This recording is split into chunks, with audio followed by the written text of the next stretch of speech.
Hello, welcome back to our YouTube channel study 54 Mainpuri. Dear friends, आज आइए हमारे साथ डियर फ्रेंड्स।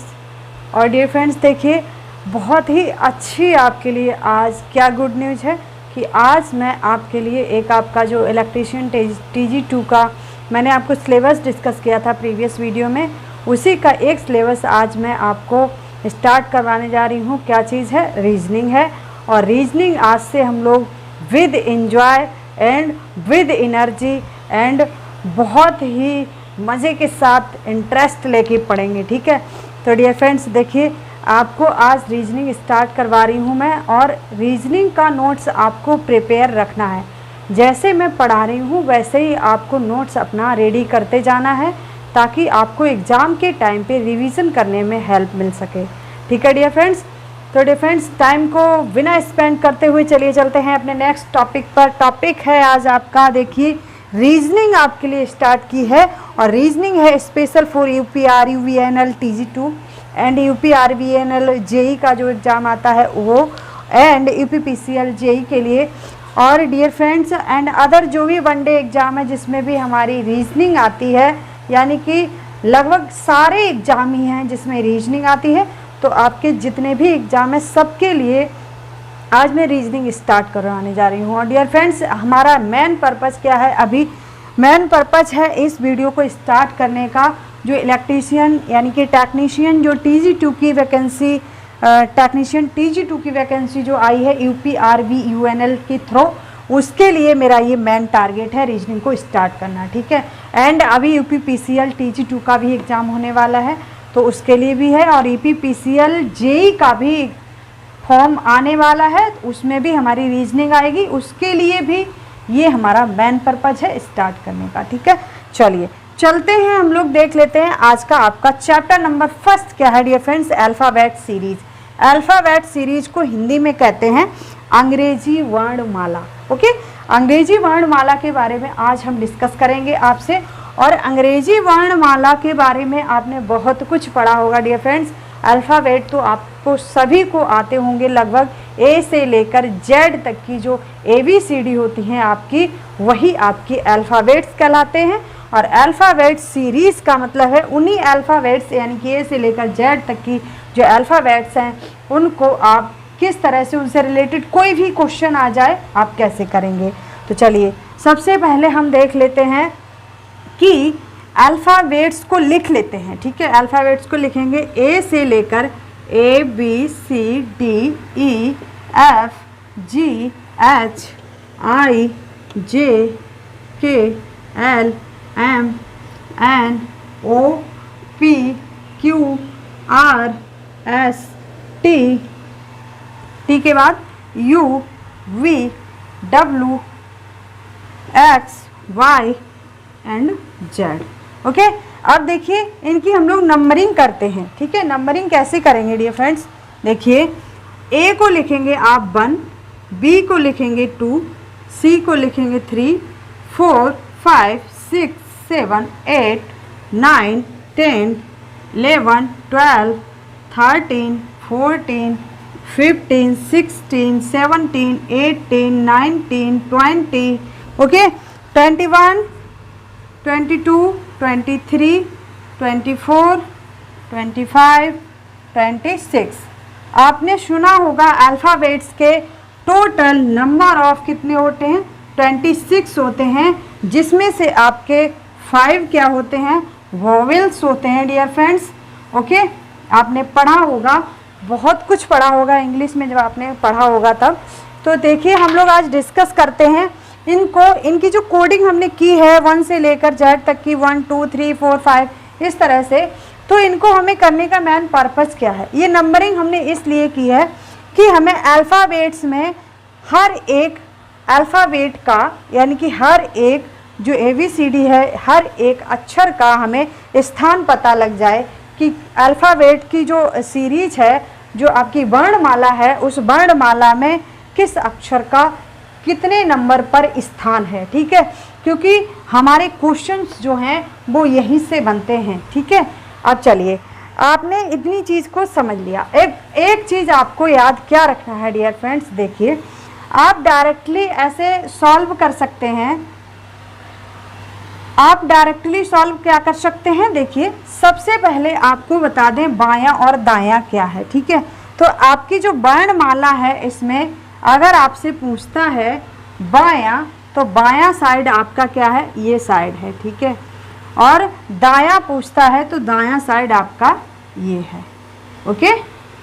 अब देखिए बाएं से दाएं बोलता है तो आपको एरो लगाना है इस टाइप का। ये क्या है आपका बाएं से दाएं, ओके। या फिर इसी को इंग्लिश में लिखेंगे लेफ्ट टू राइट। इंग्लिश वाले देख लें, लेफ्ट टू राइट। एंड अगर इस साइड से बोलता है आपसे दाएं से बाएं, दाएं से बाएं, यानी कि right to left, okay. Right to left, तो एरो आपको लगाना है इस साइड, ओके। यानी कि आप दाएं से बाएं की ओर चलेंगे तो इस साइड चलेंगे, और अगर आप बाएं से दाएं चलेंगे तो आप डायरेक्टली आप इस तरह से खड़े हो जाइए और आप सीधे ही डायरेक्शन में चलते जाइए, ठीक है। और अगर आपको दाएं से बाएं चलना है तो आप बुक की राइट साइड में अपने आप को रखिए और वहाँ से अपना हाथ यूँ कीजिए, आपको पता लग जाएगा आपको दाएं से बाएं चलना है तो किस साइड से किस साइड चलना है। दाएं से बाएं यानी कि इस साइड में चलना है, ठीक है। चलिए, ये आपका एक बहुत ही नॉर्मली सा कॉन्सेप्ट था जो आपको पता होना चाहिए, क्योंकि कन्फ्यूजन बहुत छोटी से छोटी चीज़ें हैं बट ये बहुत मोटी सी चीज़ें हैं, ठीक है। इनमें कन्फ्यूजन बहुत जल्दी होता है डियर फ्रेंड्स। अब देखिए, अगर आप बाएं से दाएं चलेंगे तो नॉर्मली आप कैसे निकाल लेंगे क्वेश्चंस को, बाएं से दाएं। अगर आपसे क्वेश्चन बाएं से दाएं से रिलेटेड आ जाता है, आपका एक कॉन्सेप्ट है डियर फ्रेंड्स। देखिए डियर फ्रेंड्स, अगर आप बाएं से दाएं चलते हैं और आपको अल्फ़ाबेट्स का कोई भी अक्षर पूछा जाता है कि बाएं से उसका स्थान कितना है, तो आपको क्या करना है डियर फ्रेंड्स, एक ट्रिक होती है, आपको याद रखना है। ट्रिक क्या है, ट्रिक है आपकी EJOTY, जिसे बोलते हैं इजोटी। आपने बुक्स में भी कई सारी बुक्स में ये मिल जाता है आपको। तो देखिए, ई का कोड क्या है, 5 है, 5 लिख लेंगे। जे का कोड क्या है, 10 है। और ओ का कोड क्या है, 15 होता है। टी का 20 होता है। बाई का 25 होता है। 5 का इसमें क्या है, इंक्रीजमेंट है। और आपको ये याद रखना है डियर फ्रेंड्स, ओके। आपको ये एजोटी याद रखना है। अब बस इस एजोटी के अकॉर्डिंग ही आपको कितने वर्ड्स याद हो गए, 5 वर्ड्स की आपको नंबरिंग याद हो गई। यानी कि ई का 5 होता है, जे का 10 होता है, ओ का 15 होता है और टी का 20 होता है, बाई का 25 होता है। इस तरह से आपने 5 जो है अक्षर आपने याद कर लिए, ठीक है। अब देखिए, ये 5 तो याद कर लिए, अब इनके आगे पीछे के आपको ऑटोमेटिकली याद हो जाएंगे। अगर ई में आप +1 करते हैं तो क्या आ जाएगा, एफ आ जाएगा। ई के बाद यानी +1 यानी एफ का कितना हो जाएगा, 6 हो जाएगा, ओके। यानी एफ का 6 हो जाएगा। इसी तरह से आप किसी भी अक्षर का नंबर जो है वो पता कर सकते हैं। जैसे कि आपको क्वेश्चन दे देता है, क्वेश्चन देगा कि दाएं से कुछ भी दे दे, क्वेश्चन मान लिया एग्जाम्पल के लिए, आपके लिए समझाने के लिए, दाएं से, ओके डियर फ्रेंड्स, आपको दे रहा है कि दाएं से, पहले बाएं से समझिए, ठीक है।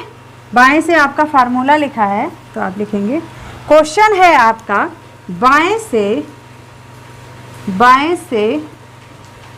13वां अक्षर क्या है, ठीक है।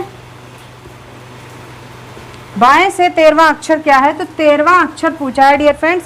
आप फॉर्मूला लगा दीजिए EJOTY,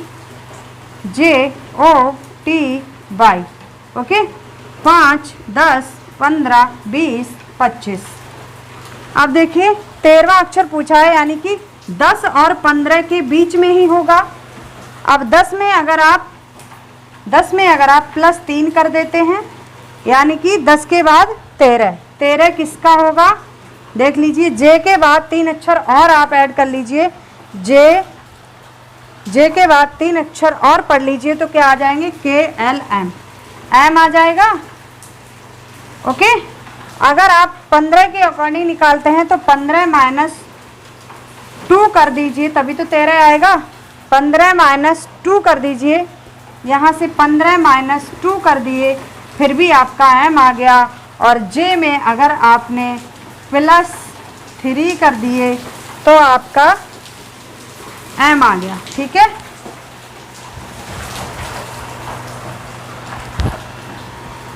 तो डियर फ्रेंड्स देखिए, आपका हर कंडीशन में एम फाइंड आउट हो गया। तो इस तरह से नॉर्मली आपको निकाल लेना है। अगर आपसे नॉर्मली पूछता है कि इस अक्षर का क्या नंबर है, कितने स्थान पर है, बाएं से कितने स्थान पर है, 13वां अक्षर बता दिए, 14वां अक्षर बताइए, या फिर बाएं से टी का कितना स्थान है, तो आपको याद रखना है कि बाएं से पूछता है कि टी का कितना स्थान है, तो आपको बताना है कि बाएं से टी का स्थान है जो टी के अकॉर्डिंग 20 है, आपको 20 पर डायरेक्ट टिक करना है। इन क्वेश्चंस में डियर फ्रेंड्स आपको 5 से 7 सेकंड ही लगाना है। 5 से 7 सेकंड में ही क्वेश्चन कर देना है। अगर आप 5 से 7 सेकंड से ज़्यादा टाइम लेते हैं अल्फ़ाबेट सीरीज में, तो आपके रीजनिंग में टाइम स्पेंड कर रहे हैं आप। ठीक है, आपको 5 से 7 सेकंड में अल्फ़ाबेट सीरीज का क्वेश्चन सॉल्व करना आना चाहिए। ऐसा नहीं कि आप वहाँ ए से लेकर जेड तक की ABCD को आप लिखने बैठ गए और आप वहाँ पर बहुत ज़्यादा अपना टाइम कंज्यूम कर रहे हैं। ऐसा नहीं करना है। आपको इजोटी याद रखना है और 5, 10, 15, 20, 25 याद रखना है, और इस तरह से आपको आगे पीछे के जितने भी अक्षर हैं उन्हें आप याद कर सकते हैं। ठीक है, बाकी बचे जो आपके अक्षर हैं वो आप माइंड में रखिए कि जेड का तो आपको पता ही है 26 होता है, क्योंकि 26 टोटल उसके क्या है, नंबर ही है वर्णमाला में। तो टोटल वर्णमाला में अक्षर 26 हैं।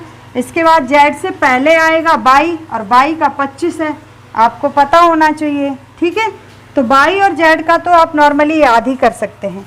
इसके बाद देखिए यू और वी का आप याद कैसे करेंगे। देखिए जी का याद करने का तरीका बताती हूँ, जी का। ठीक है, शुरू से ही चलते हैं हम लोग। जी को आप कैसे याद करेंगे, जी जो है ये ऐसे बना है, तो जब ऐसे आप जी बनाते हैं तो ये 7 बनता है, इसमें ये 7 बनता है डियर फ्रेंड्स, ये 7 ही है। ठीक है, इसका जो ये इधर बनता है ये 7 है, यही इसका क्या है, नंबर है, यानी कि 7 नंबर पर आपका जी है। एच देखिए, आप जब डिजिटल में देखते होंगे एच इस टाइप से बना है। अब अगर आप इसके 2 और मिला दें तो ये क्या बन गया, 8 बन गया। एच को आप ऐसे याद रखेंगे। ठीक है, आई नॉर्मली ऐसे बनता है, इसमें एक गोला बना देंगे, ये 9 बन जाएगा। आई का नंबर 9 होता है। एच जी एच आई आपको याद रखने हैं। के का याद कैसे रखेंगे, के में जो 2 ये इस तरह से ये डंडे निकले हैं, इन्हीं को आप ऐसे लिख लीजिए तो 11 हो जाता है। यही आपका के का नंबर है, यानी कि आपको के का याद करने का तरीका क्या है, जो के में ये 2 डंडे हैं इन्हीं को इधर लिख लीजिए, बस यही 11 नंबर पर के होता है। ठीक है, इसके बाद देखिए, इसके बाद आपको टी का 20 है, आपको याद है। ठीक है, अब आपको कितने अक्षर मैंने यहाँ पर याद करवा दिए, डायरेक्ट जी एच आई और के। ठीक है, जी एच आई और के, आपको 4 अक्षर यहाँ से याद हो गए और 5 अक्षर इजोटी के थ्रू याद हो गए। 5, 4, 9 याद कर लिए, बाकी बचे हैं। बाकी आपको कुछ थोड़ा सा आइडिया लेना है, थोड़ा सा अगर आप माइंड लगा लेते हैं तो आपके माइंड में ये नंबर जो है वो सेट हो जाएंगे। ठीक है, चलिए यहाँ तक हमारा कंप्लीट होता है। नेक्स्ट हम समझते हैं राइट से लेफ्ट। ठीक है, राइट से लेफ्ट कैसे समझेंगे, ये तो इजोटी का फार्मूला मैंने आपको बताया है। अब देखिए यहाँ पर राइट यहाँ पर आप लिखेंगे, क्या लिखेंगे डियर फ्रेंड्स, दाएं से एनवा पद पूछता है, दाएं से एनवा पद, कोई भी एनवा पद, यानी कि दाएं से पूछता है एनवा पद, तो 27 माइनस एन करना है। इसके बाद जो आपका नंबर आएगा उस नंबर को आपको इजोटी के अकॉर्डिंग निकाल लेना है। किसके अकॉर्डिंग? इजोटी के अकॉर्डिंग निकाल लेना है, ठीक है। अब देखिए बाई क्वेश्चन समझ लेते हैं। बाई क्वेश्चन आप समझिए, कैसे समझेंगे। मान लिया कि दाएं से डियर फ्रेंड्स 18वां पद, ठीक है, दाएं से 18वां पद पूछ रहा है आपको। दाएं से डायरेक्ट 18वां पद कैसे निकालना है, देखिए 27 में से आप पहले नंबर, आपकी कंडीशन क्या है, पहले नंबर 27 में से घटाना है। दूसरी कंडीशन क्या है, जो दूसरी कंडीशन है, जो नंबर आएगा उसको इजोटी के अकॉर्डिंग निकाल लेना है। तो 27 में से आपने 18वां नंबर पूछा है, उसको घटा दिया, तो डियर फ्रेंड्स देखिए यहाँ पर कितने बचेंगे, 9 1 19 बचेंगे, ठीक है। अब आपको दाएं से 19वां पद ज्ञात करना है, ठीक है। बाएं से ही 19वां पद निकालना है। आपको क्या करना है, इजोटी का फार्मूला लगाना है। अब 19 देख लिए, 5 10 15 20, 19 यहाँ पर आएगा टी से पहले, ठीक है। तो टी से पहले क्या होता है, एस आता है, एस टी, ठीक है, एस आता है, यानी कि 19 जो नंबर है वो एस का है। एस आपका आंसर हो जाएगा। ओके, आप अपनी कॉपी में थोड़ा स्पष्ट लिखिए, थोड़ा अच्छे से लिखिए, ताकि आपको समझने में कोई भी दिक्कत ना हो, ठीक है। तो ये तो आपका दाएं से निकालने का फार्मूला है, और ये आपका बाएं से निकालने का फार्मूला है, ठीक है। बाएं से आपको एनवा पद डायरेक्ट पूछता है, तब आपको इजोटी का फार्मूला लगाना है, और दाएं से आपको एनवा पद पूछता है तो आपको 27 में से घटाने के बाद इजोटी लगाना है, ठीक है। तो यहाँ तक स्क्रीनशॉट लीजिए। नेक्स्ट देखिए डियर फ्रेंड्स, इम्पॉर्टेंट पॉइंट क्या है आपके लिए, इम्पॉर्टेंट पॉइंट्स आपको लिखने हैं क्या। फर्स्ट है आपका,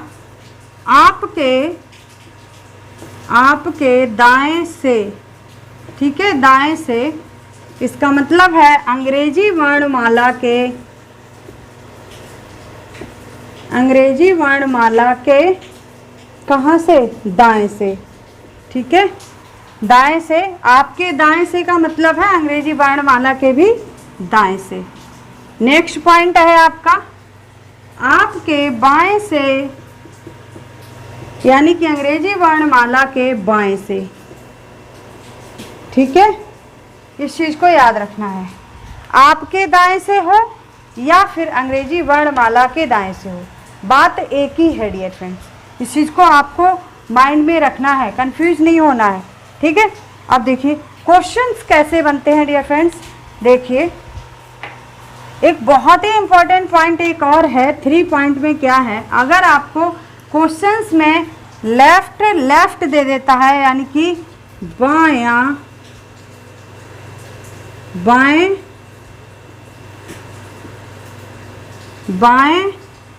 और बाएं देता है, तो आपको, यानी कि लेफ्ट देता है, तो आपको माइनस करना है, ठीक है। और अगर आपको 4 पॉइंट में दाएं से दाएं के दाएं अक्षर पूछता है, ठीक है। अभी क्वेश्चंस करवाएंगे, आपके सारे डाउट्स क्लियर होंगे। राइट से राइट पूछता है, तो आपको क्या करना है, माइनस करना है, ठीक है। यानी कि जब ये क्या है, समान है, तब आपको डिफरेंस करना है। यहाँ पर लिख लीजिए डिफरेंस, ओके। और अगर यहाँ पर 5 पॉइंट है आपका, लेफ्ट टू राइट पूछता है, ठीक है, लेफ्ट टू राइट पूछता है, तब यानी कि बाएं से दाएं पूछता है या फिर बाएं दाएं दिया हो क्वेश्चन में, बाएं दाएं क्वेश्चन में दिया हो, तब आपको प्लस करना है। और जब आपका 6 पॉइंट है राइट टू लेफ्ट पूछता है, यानी कि दाएं और बाएं दिया हो, तब क्या करना है, आपको प्लस करना है, यानी कि एडिशन करना है। क्या करना है, एडिशन करना है। ठीक है, तो इस तरह से आपके ये क्या है, इम्पॉर्टेंट पॉइंट्स हैं जो आपको रिमेंबर रखने हैं, कभी भी नहीं भूलना है डियर फ्रेंड्स। ओके, इन क्वेश्चन, अगर इन पॉइंट्स को आप याद रखेंगे तो आपको टाइम कम लगेगा क्वेश्चन को सॉल्व करने में। ठीक है, इसलिए ये पॉइंट्स मैंने यहाँ पर नोट कराए हैं। इसका मतलब क्या है, बाएं बाएं, पहले भी बाएं दिया है क्वेश्चंस में और क्वेश्चंस के एंड में पूछ भी बाएं ही रहा है। ठीक है, इसका मतलब दाएं दाएं का मतलब क्या है, क्वेश्चन के स्टार्टिंग में दाएं दिया है यानी कि राइट दिया है, और पूछ भी आपसे राइट ही दिशा में रहा है। ठीक है, इस तरह से लेफ्ट दिया है क्वेश्चन के स्टार्टिंग में और राइट दिया है क्वेश्चन के एंडिंग में, यानी कि राइट में पूछ रहा है, तब क्या करना है, एडिशन करना है। और आपको राइट से लेफ्ट पूछ रहा है तब भी आपको एडिशन करना है। अब देखिए क्वेश्चंस कैसे होंगे आपके, आप यहाँ तक स्क्रीनशॉट लीजिए डियर फ्रेंड्स। नेक्स्ट चलते हैं। देखिए डियर फ्रेंड्स, क्वेश्चन है आपका, क्वेश्चन क्या है डियर फ्रेंड्स, अंग्रेजी वर्णमाला के बाएं यानी कि लेफ्ट से 6वें अक्षर के दाएं यानी कि राइट 11वां अक्षर ज्ञात करो। ठीक है, इंग्लिश में क्या दिया है, find the 11th letter to the right of the 6th letter from left of the alphabet. ठीक है, ये क्या पूछा है, लेफ्ट से। ठीक है, अल्फाबेट के लेफ्ट से 6वें अक्षर के, ठीक है, 6वें अक्षर के राइट में। ठीक है, राइट कितना, 11वां अक्षर पूछा है। ठीक है, इंग्लिश वालों को यहाँ पर डिफाइंड है, हिंदी वालों को ऊपर लिख दिया है। ठीक है, अब देखिए क्वेश्चन आपको कैसे करना है डियर फ्रेंड्स, बहुत ही इजी वे में आपको क्वेश्चन को करना है, ज़्यादा टिपिकली नहीं बनाना है। मैंने आपको क्या बताया है कि अगर आपका दायां दायां दिया है तब क्या करना है, बायां बायां दिया है क्वेश्चन में तब क्या करना है, दायां बायां दिया है तब क्या करना है, या फिर बायां एंड दायां दिया है तब क्या करना है। आपके क्वेश्चन में दिया क्या है, सबसे पहले आपको ये चीज़ डिफाइन करना है, आपको क्वेश्चन में दिया क्या है। तो आपको बायां दिया है, सबसे पहले आपको बायां दिया है यानी कि लेफ्ट दिया है। ओके, उसके बाद आपको दाएं पूछ रहा है यानी कि राइट पूछ रहा है और 11वां अक्षर पूछ रहा है, यानी कि लेफ्ट और राइट कंडीशन दी है। ठीक है, लेफ्ट और राइट जब देता है तब आपको क्या बताया, प्लस करना है। अब लेफ्ट एंड राइट दिया है, प्लस करना है, यानी कि लेफ्ट और राइट दोनों को प्लस कर देना है। लेफ्ट में क्या दिया है, लेफ्ट में 6वां अक्षर है और राइट में 11वां अक्षर है, दोनों को ऐड कर लीजिए, 7th आ जाएगा। ओके, सॉरी 17 आ जाएगा। 17 आने के बाद आपको ये डिसाइड 17 किधर से करना है, इस चीज़ को थोड़ा सा देख लीजिए कैसे करना है। 17 नंबर अगर आता है तो 17 किधर से देखना है, आपको स्टार्टिंग से 17 अल्फाबेट सीरीज में देखना है। स्टार्टिंग में बायां दिया है, स्पष्ट लिखा है कि वर्णमाला के बाएं से। ठीक है, तो स्टार्टिंग में जो दिया है हिंदी में, हिंदी वालों के लिए बता रहे हैं डियर फ्रेंड्स, स्टार्टिंग देखना है किसे, हिंदी वालों को, हिंदी वालों को, यानी कि हिंदी वालों का मतलब है हिंदी में क्वेश्चन है तब आपको स्टार्टिंग में देखना है। नेक्स्ट आपको Z2A देखना है, यानी कि Z2A देखना है किसे,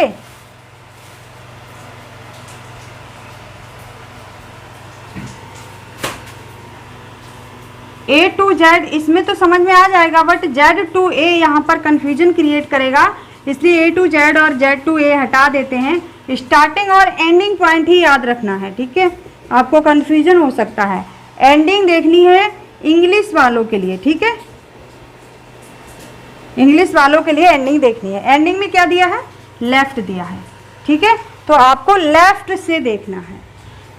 ये मैंने इंग्लिश वालों के लिए लिखा, हिंदी वाले लिख लीजिए। लेफ्ट का मतलब होता है बायां, बाएं से जो दिया है, और ये राइट का मतलब है दाएं से जो अक्षर दिया है, और ये क्या है, बाएं से आपको देखना है, बाएं से आपको देखना है। 17 नंबर किसका होता है, तो बाएं से आप 17 देखने के लिए आप क्या करेंगे डियर फ्रेंड्स, बहुत ही मैंने इजी तरीका आपको बताया था। क्या बताया था, एजोटी डिफाइन कर देंगे, ठीक है। एजोटी आप फॉलो करेंगे, एजोटी, ठीक है। 5, 10, 15, 20, 25। अब देखिए 17 नंबर का आपको अल्फ़ाबेट निकालना है। 17 किसके बीच में आएगा, 15 और 20 के बीच में आएगा, 15 और 20 के बीच में आएगा। यानी कि 17 नंबर का जो अक्षर है वो अगर आप 15 है ओ का, अब 15 में आप अगर 2 प्लस कर देते हैं तो आपका 17 आ जाएगा। अब 17 2 प्लस ऐड करने के बाद ओ पी क्यू, यानी कि क्यू आपका राइट आंसर आएगा डियर फ्रेंड्स। राइट आंसर आपका क्या आएगा, क्यू आएगा। यहाँ पर लिख लीजिए, क्यू आपका राइट आंसर। डियर फ्रेंड्स, अगर आपको मज़ा आ रहा है रीजनिंग में तो मेरे सेशन को ज़्यादा से ज़्यादा शेयर कीजिए डियर फ्रेंड्स अपने फ्रेंड सर्कल में, और यूं ही हमारे साथ बने रहिए डियर फ्रेंड्स, क्योंकि आपके लिए इतने अच्छे बेस्ट तरीके से पढ़ाने के लिए मैंने बहुत ज़्यादा स्ट्रगल किया है, यानी कि मेहनत की है, तब जाके आपके लिए छोटी छोटी सी आपको ये चीज़ें लग रही होंगी, बट ये बहुत बड़ी सी चीज़ें हैं जो आपको बुक्स में नहीं मिलती हैं। कभी कभी मिल भी जाती हैं, कभी कभी नहीं भी मिलती हैं। अलग अलग राइटर्स की बुक हर किसी के पास अवेलेबल होती हैं। तो देखिए हमारा ये क्वेश्चन कितना इजी वे में सॉल्व हो गया। डायरेक्ट ही आपने क्या किया, देखिए बहुत ही कम टाइम में, यानी कि 5 to 7 सेकेंड में आपको सॉल्व करना है, ठीक है। 5 to 7 सेकेंड में, मिनिमम 5 सेकेंड लगाना है। कैसे लगाएंगे, लेफ्ट दिया है, राइट दिया है, डायरेक्ट आपको ऐड कर देना है। 6 और 11 क्या आ गया, 17। डायरेक्ट आपको एजोटी याद रखना है, एजोटी याद रखना है। एजोटी के बाद 5, 10, 15, 20 डायरेक्ट लिख लीजिए, और 17 है तो टी, इसके बाद 2 ऐड कर देंगे, यानी कि क्यू आ जाएगा। आप इस तरह से इतनी जल्दी और फास्ट कैलकुलेशन करके क्वेश्चन का आंसर ला सकते हैं, मैंने आपको बता दिया। ओके, अब देखिए नेक्स्ट हम क्वेश्चन देखते हैं कि अगर आपका लेफ्ट दिया है या फिर राइट दिया है क्वेश्चंस में, तब आप क्या करेंगे, देख लेते हैं डियर फ्रेंड्स। यहाँ तक आप स्क्रीनशॉट लीजिए। लिंक में आपको एनी डाउट है अल्फ़ाबेट सीरीज में, आप कमेंट कीजिए डियर फ्रेंड्स, आपके सारे डाउट्स क्लियर होंगे। और डियर फ्रेंड्स, सेशन को ज़्यादा से ज़्यादा अपने फ्रेंड सर्कल में शेयर कीजिए ताकि पढ़ाने में थोड़ा सा इंटरेस्ट आए मुझे। और अब बैच स्टार्ट हो चुका है, हमारे बैच का नाम है सफल बैच, और इस सफल बैच को सफल बनाकर दिखाइए। तो आप हमारे सेशन को ज़्यादा से ज़्यादा अगर आप अपने फ्रेंड सर्कल में शेयर करेंगे, तभी मैं आपको ज़्यादा लोगों को अच्छे से अच्छी सफलता की तरफ ले जाऊंगी, और आपको ITI टेक्नीशियन की जो वैकेंसी आई है उसमें आपको सफल बनाऊंगी। इसीलिए इस बैच का नाम है डियर फ्रेंड्स सफल बैच। ओके, तो डियर फ्रेंड्स आज के लिए हम यहीं तक रखते हैं, और आई होप कि आपको कोई भी कन्फ्यूजन नहीं होगा, आपको सारी चीज़ें क्लियर हुई होंगी, क्योंकि मैंने बहुत अच्छे से समझाया है। फिर भी अगर आपको कोई डाउट है तो प्लीज़ कमेंट में, मैं आपके सारे डाउट्स क्लियर करूँगी। मिलते हैं नेक्स्ट सेशन में डियर फ्रेंड्स, तब तक के लिए नमस्कार, हैव ए नाइस डे।